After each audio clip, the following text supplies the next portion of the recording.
तर भोंदूबाबा असलेला अशोक खरात आणि रुपाली चाकणकरांवरती विरोधकांकडून सातत्यानं या प्रकरणावरती मोठे आरोप केले जातात।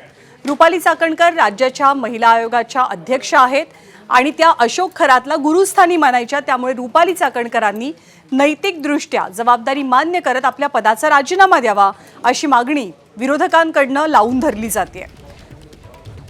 वादात सापडलेल्या रुपाली चाकणकरांनी काही वेळापूर्वी पोलीस महासंचालक सदानंद दातेंची सुद्धा भेट घेतली आहे। तर चाकणकर लवकरच सुनेत्रा पवारांना भेटतील अशी माहिती मिळते आहे। सोबतच एका पत्रकार परिषदेच्या माध्यमातून रुपाली चाकणकर या संपूर्ण विषयाबद्दलची त्यांची भूमिका आणि त्यांची बाजू स्पष्ट करणार आहेत। चाकणकर यांच्या पक्षातीलच रुपाली पाटील आणि ठाकरेंच्या नेत्या सुषमा अंधारे यांनी चाकणकरांच्या विरोधात आघाडी उघडत पत्रकार परिषदा घेतल्यात आणि त्यांच्या राजीनाम्याची मागणी केली आहे।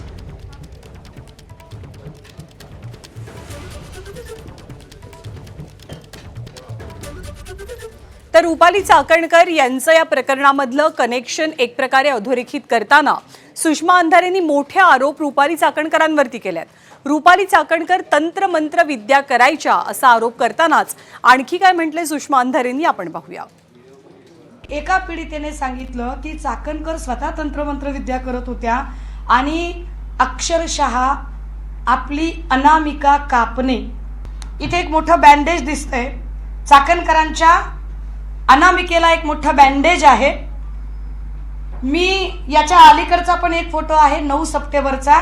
9 सप्टेंबरला त्या एका कार्यक्रमात बोलताना दिसतात। ज्या बाईंना महिला आयोगाच्या अध्यक्षपदी बसवलेलं आहे त्या बाई 2 सप्टेंबर 2024 ला सोमवती अमावस्येच्या दिवशी स्वतःची अनामिका कापून अशा पद्धतीची तंत्रमंत्र विद्या करतात। माझी पहिली मागणी असेल की चाकणकर यांना तातडीने अटक केली पाहिजे। पहिली। दुसरी मागणी काय आहे आमची, चाकणकरांची ज्याला आपण कन्फ्रंटल एन्क्वायरी म्हणतो, समोरासमोर बसून ती कन्फ्रंटल एन्क्वायरी ती झाली पाहिजे। तिसरं, चाकणकरांची नार्को टेस्ट झाली पाहिजे। तर सुषमा अंधारेंनी तर आरोप केलेत रुपाली चाकणकर यांच्यावरती, पण चाकणकरांच्याच पक्षातल्या रुपाली ठोंबरे पाटील यांनी त्याही पुढे जात या सगळ्या प्रकरणी रुपाली चाकणकरांना सहआरोपी करावं अशी मागणी केली आहे। आयोगाचं तर पदमुक्त केलंच पाहिजे आणि त्यांचा प्रदेश अध्यक्ष म्हणून जो काही पदभार आहे तोही काढून घेतला पाहिजे। या गुन्ह्यामध्ये त्यांना सहआरोपी केलं पाहिजे, ट्रस्टीतल्या प्रत्येक व्यक्तीला आरोपी केलं पाहिजे। मला वैयक्तिक रुपाली चाकणकरचे काही घेणं देणं नाही। त्यांनी कुणाच्यावर छत्री धरा, कुणाचे पाय धरा, कुणाला नतमस्तक करा, कुणाला घरात घ्या, परंतु राज्य महिला आयोगाच्या रुपाली चाकणकरनी कायद्याच्या चौकटीत महाराष्ट्राच्या माता भगिनींच्या हितासाठी राज्य सरकारमध्ये त्या असल्यामुळे सरकारच्या प्रतिमेसाठी कर्तव्यासाठी त्यांनी मीडियासमोर येऊन बोलणं गरजेचं होतं। त्या बोलल्या नाहीत। राज्य महिला आयोगाने तातडीने त्याच्या मुसक्या आवळणं गरजेचं होतं, तिथं हजर होऊन त्या पीडितीला आधार देणं गरजेचं होतं, परंतु त्याच याच्यामध्ये सहभागी होताना दिसलेल्या आहेत।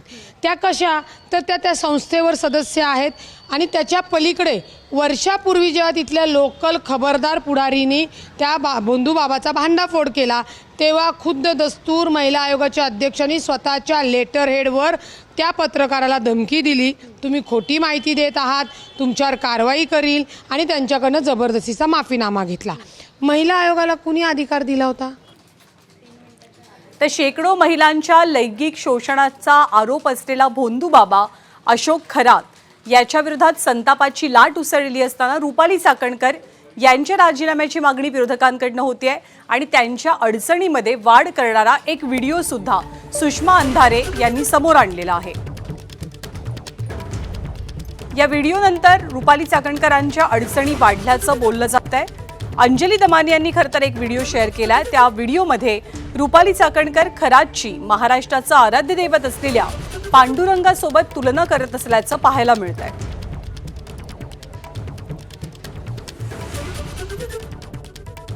आषाढी एकादशी नुकतीच झाली, तर तुम्हाला कल्पनाताईंना असं पाहून विठ्ठल रुक्मिणीची 100 आठवण झाली. सगळ्यांना कदाचित पंढरीच्या विठुरायाच्या गाभाऱ्यात जाऊन दर्शन करता आलं नसेल. ते दर्शन आज आम्हाला या गुरुपौर्णिमेच्या निमित्ताने या ठिकाणी होत आहे. तर रुपाली चाकणकरांच्या भाषणाचा, अशोक खरात तिथे उपस्थित असताना केलेल्या भाषणाचा व्हिडिओ अंजली दमानी यांनी तर दाखवला. सोबतच त्यांनी जोरदार टीका कशी केलेली आहे रुपाली चाकणकरांबद्दल ती सुद्धा पाहूया. या बोलूच कशा शकल्या. पांडुरंग आमचं आराध्य दैवत आहे, गणपती आणि पांडुरंग. आणि अशी माणसं जी अगदी साडी घेऊन अगदी व्यवस्थितपणे वागायला जातात, लोकांच्या म्हणजे पाया पडतानाचे मी आधी व्हिडिओ बघितले, त्यांचे सगळे अक्षरशः विचित्र असे, म्हणजे कोणाला भरवताना, कोण भरवून घेताना, हे व्हिडिओसुद्धा बघून त्रास झाला, हे फोटो बघून त्रास झाला. तर रुपाली चाकणकरांच्या राजीनाम्याची मागणी सध्या प्रकरणावरनं जोर धरू लागली आहे. पण रुपाली चाकणकरांचा राजीनामा हा राज्य सरकारच्या अंतर्गत येणारा विषय असून SITचा तपास पूर्ण होईस्तोवर वाट बघायला हवी, अशी प्रतिक्रिया राष्ट्रीय महिला आयोगाच्या अध्यक्षा विजया रहाटकर यांनी दिलेली आहे.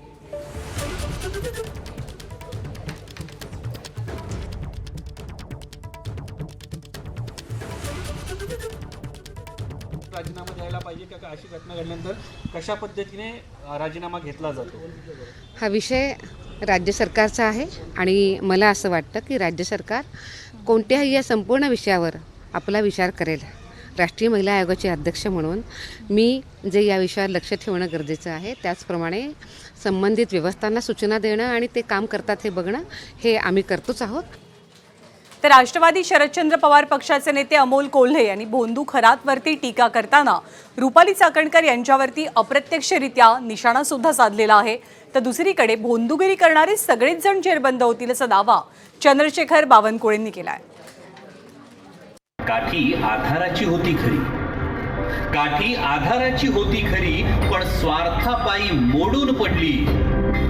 न्यायाच्या प्रतीक्षेत असलेल्या अहिल्याची पुन्हा एकदा शिळा झाली. सावित्रीची लेक जेव्हा भोंदू पावलांवर वाकली, सावित्रीची लेक जेव्हा भोंदू पावलांवर वाकली, गुलामगिरी, सार्वजनिक सत्यधर्म, साऱ्या अक्षरधनाची अक्षरशः होळी झाली.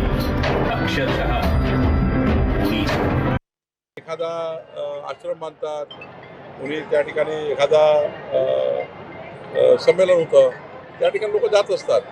पण याच्या पडद्यामागे काय चालू आहे हे अनेक लोकांना माहिती नसतं. आणि त्यामुळं खऱ्या अर्थाने जो दोषी आहे त्यावर प्रचंड मोठी कारवाई, जे नियमात आहे साऱ्या कारवाया जे या ठिकाणी सरकार करत आहे, पोलीस करत आहे, मला वाटतं की यामध्ये सत्य समोर येईल आणि सत्यामधून असे भोंदूगिरी करणारे लोक हे या ठिकाणी जेरबंद होतील. आणि उद्या दुपारी 12 वाजेपर्यंत रुपाली चाकणकरांचा राजीनामा जर सुनेत्रा पवारांनी घेतला नाही तर सुनेत्रा पवारांच्या घराबाहेर उपोषणासाठी बसू असा इशारा लक्ष्मण हाके यांनी दिलेला आहे. या रुपालीताई चाकणकरांचा उद्या 10, 11, 12 वाजेपर्यंत सुनेत्राताईंनी राजीनामा घ्यावा, नाहीतर सुनेत्राताईंच्या घरासमोर आम्हाला उपोषणाला बसावं लागेल. अरे महाराष्ट्रानं जादूटोणाविरोधी, भोंदूगिरी विरोधी कायदा केला आहे. स्वर्गीय RR पाटलांनी पुढाकार घेऊन कायदा बनवला आहे. हा कायदा पायदळी तुडवण्याचं काम मंत्रिमंडळामध्ये बसलेले जर अनेक नेते करत असतील, पक्ष करत असतील आणि महिला आयोगाच्या अध्यक्षपदी बसलेल्या जर रुपालीताई करत असतील तर ह्याच्याहून वाईट काय असू शकतं. ABP माझा, उघडा डोळे बघा नीट.